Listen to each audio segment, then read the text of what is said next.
Well, hello from out at the forge again. Yesterday, one of our viewers had asked to see what kind of forge I've got. So before I actually get some steel hot, I'll go in there and we'll just look at my forge for a minute. I won't bother showing the picture of the fillet knife I made yesterday that cracked when it came out of the temper this morning. So I've got to redo a fillet knife. Got a customer waiting for that. My apologies to you, sir. Hey, I'm just going to be honest. Sometimes things just don't work right. But today's project for the forge, we're going to be working with a little piece of spring steel.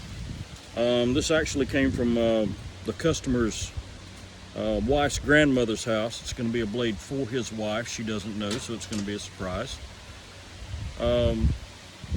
And when I do the outro, I'll hopefully be able to show you the finished product of the blade where I forge welded the scrap together yesterday. So stick around. Be sure and hit that like and subscribe button. Let's build a fire and see what happens. Before we do anything else, this is my forge. I've already got some wood laid down. Now this is a cast iron fire pot. This was a purpose-built fire pot. This particular fire pot was made for burning coke, so it's much thicker than the ones that are made for burning green coal. It'll last longer. I've had this fire pot for a long time. My parents actually bought it for me for a birthday present. Here, this is the handle for the clinker breaker. You can look under here, and you can see the tweer that goes up, supplies the air. Over here is the blower motor. I have a gate here, slide gate to regulate the airflow. And this is the ash dump. So,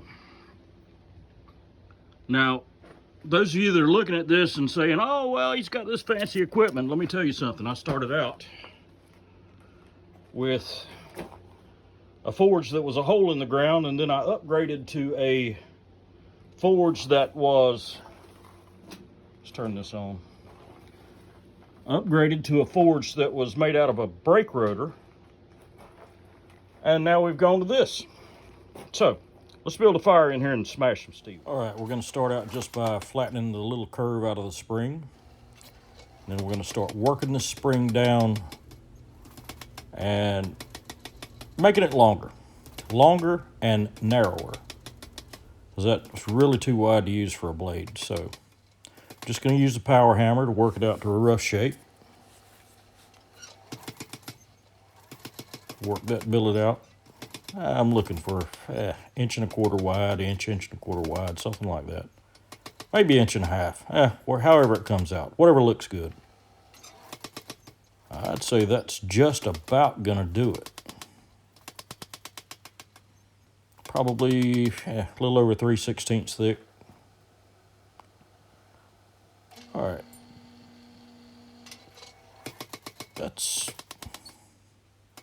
Yep. That'll do. Now we're gonna work on starting the tang. And I'm just using my butcher to cut in what's gonna be a little ricasso.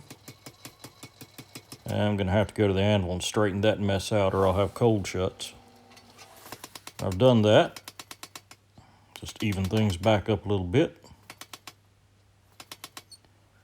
I'm not going to finish the tang on the power hammer. I just sort of want to set it in. I'll finish it on the anvil. So there I'm isolating what's going to be the tang from the ricasso. This blade is going to be set into an antler handle, and I'm going to cast a pewter bolster onto it.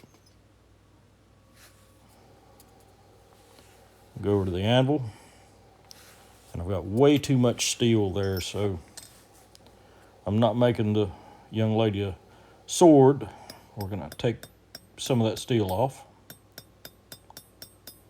and that's going to be just about enough to forge another small knife there left over. Now, I'll save that piece for later.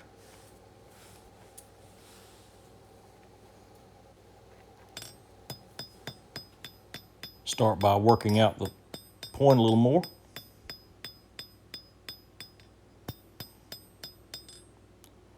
Take the burr off of it from the hardy cutter.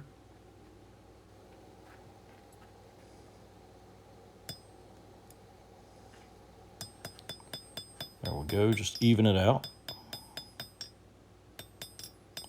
And that's pretty much the preform done.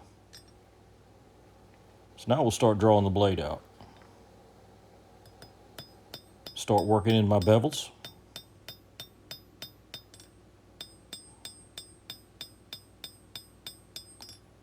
I'm going to keep this kind of thick so I can go back and more or less straighten the blade on the anvil. Keep the edge kind of thick.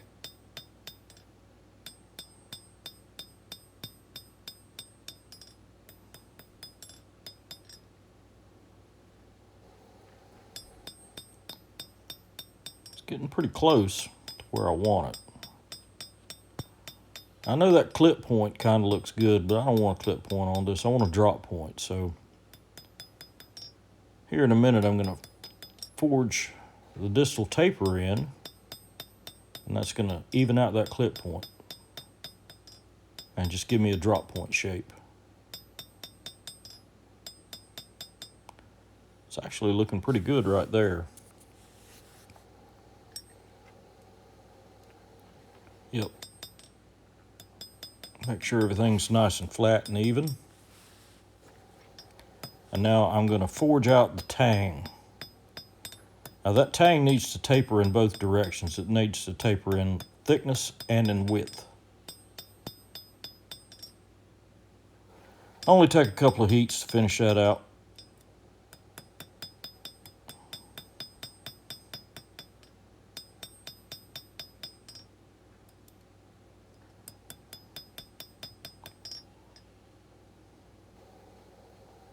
And that's pretty good right there. Well, I hope you enjoyed that little video. That blade is in the annealing bucket right now. I'll get it out and get it ground up. One of our commenters from yesterday's video asked to see that blade finished. And this is the one we forged in yesterday's video. Don't know if I can get the camera to focus. This was the one that was a multiple piece stack of just steel, just scrap steel forged welded together. And you can see it has a really subtle pattern. You can see it a little better on that side than on this side. But there is a little really subtle pattern in that pattern welded steel. Didn't really expect that much to come out because all that steel was basically the same alloy, and without nickel or some other contrasting element, you don't really get those bold stripes. But I'm pleased with that. So that's a pretty nice little skinner. I don't know, blade's probably 3.5, 4 inches. Handle's Osage orange. Picked that so it would stand out good against the dark blade. And not yesterday's video, but I think the one before that, I had forged out a blade just as a test blade. And this is it all finished up.